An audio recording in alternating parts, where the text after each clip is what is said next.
if family financial freedom is something that is number one for you, like being able to help your kids, your mom, your dad, your extended family escape like the life of financial bondage and financial slavery, then you're like me.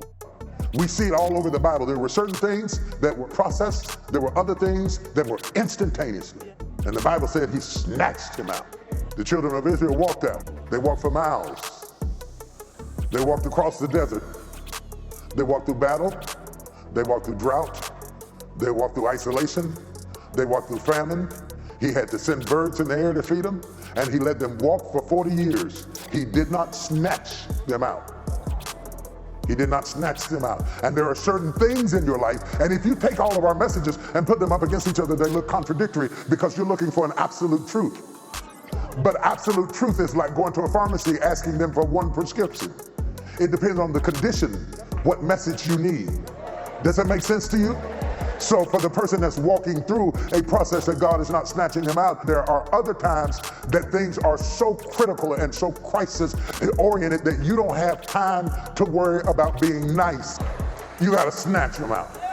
So what I want to do is I want to show you how I was able to snatch my family out of financial bondage using some of the things that I did just by being an example, right? And so, and if that's something that's important to you, then just keep watching because I'm going to share some tips that will help you because this is exactly what I've done. And it's simple.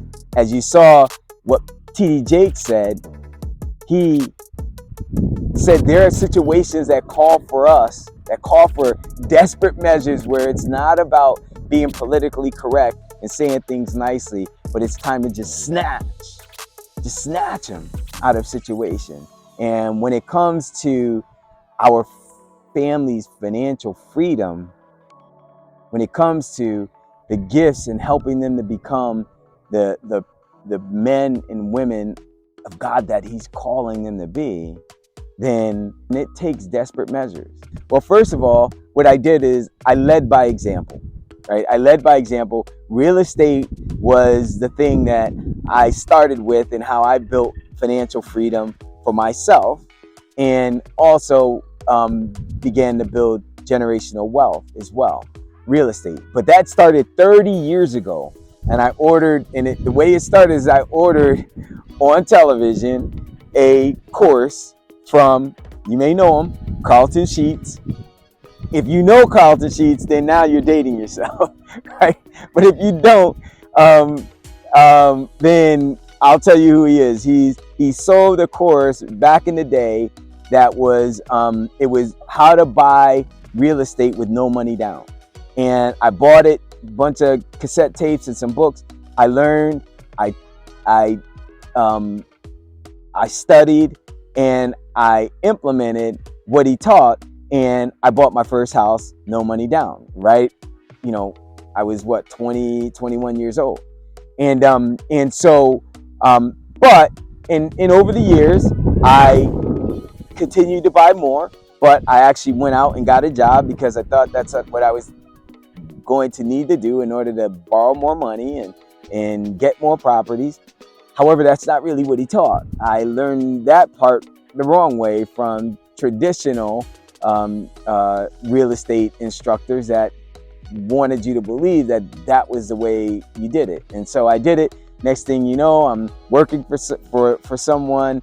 9 years later, I'm still working for someone. I bought a few houses, but I wasn't financially independent. And you know, by the grace of God, though, I figured it out. So, but it wasn't because I was some genius. It was because situations forced me to. When I got that job, I got a job working for the bank. I figured if I'm going to work for someone, I might as well work in an industry where I'm going to learn some things that are going to be helpful for me in the future. So I worked for the bank because I wanted to learn about money. Eventually I rose through the ranks, started as a teller part-time, rose through the ranks, became a bank vice president. and of commercial lending. Was lending millions and millions of dollars. So I learned a lot. You know, I rose to, I think I was making $10, $12 an hour to making six figures as a bank vice president, commercial lender. Well, for about 9 years, that's what I did. I think it was 9 years. And then one day, you know, the bank, you know, it was time for us to get our bonuses, and my bonuses didn't come. And so the bank played around with my bonuses a little bit, and I realized that I had gotten comfortable, and I am still a slave to finances. Like, they still controlled my financial well-being. They still controlled my financial future. And I decided that that would never happen again. And so I went back to the old Carlton Sheets things that he taught me. However, I didn't just do it the way he taught me. I also took some of the things that I learned buying some houses the traditional way, and learning what I learned from the bank. So I took all that stuff and began using non-traditional methods.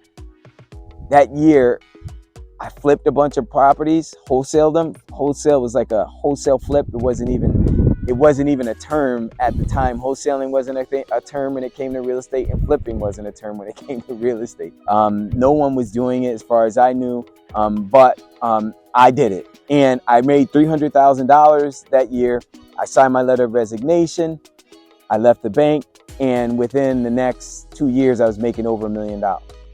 When 21 years ago, I believe, when I signed my letter of resignation, it's about 19 years ago when I made my first $1 million a year in real estate. My kids are all between 25 and 33. My youngest is 25, my oldest is 33. They're all financially independent. But it wasn't because I had to tell them about how to do real estate.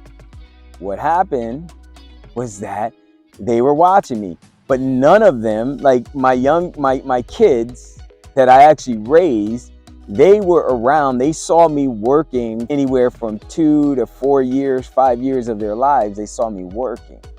They've always been around real estate all their lives as well.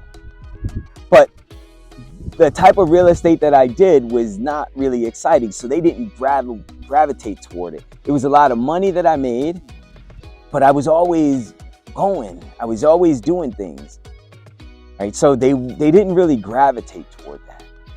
And when they started graduating from college, about 7 years ago, 8 years ago, 9 years ago, they started graduating from college, then I realized that I need to continue to lead by example. I need to show them that they don't have to punch a clock for someone for the rest of their lives. And real estate could be fun. And so what did I do? I started doing Airbnb, right? And so the reason why I started doing that, one of the reasons was what they saw was it was fun, right? It fit my lifestyle too, what I wanted. I started doing it because it was fun. I started doing it because there was a lot of cash flow. There was no tenant drama. I could do it from anywhere in the world, and I made a lot of money doing it. It's fun when they go to look at the places, like they see it's like they see me teaching people all over the world doing it. Like they were like, "Dad, can I do this?" They started asking. Now, this is the key. This is where I snatch them. Snatch your kids, snatch your family members out of that financial bondage. By doing what? Leading by example. When you lead by example, then what do they begin to do? They begin to ask. They begin to ask, do you think I could do that? Now you got them. Their ears are wide open. And if their ears are open, they're asking questions. What you have to share with them, they're going to be like this. Whether you're doing real estate or whether you're doing something in a business that you already have, it has to be something that they enjoy, right? It's got to be something that they can see themselves doing.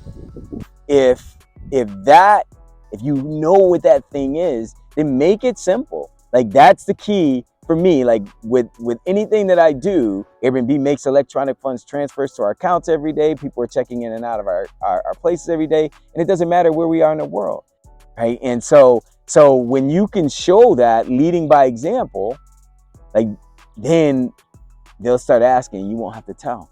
And when they start asking, you got a captive audience. You can snatch them out of financial slavery, financial bondage. And so that's it. Just keep it simple. Lead by example. You got this. God bless you.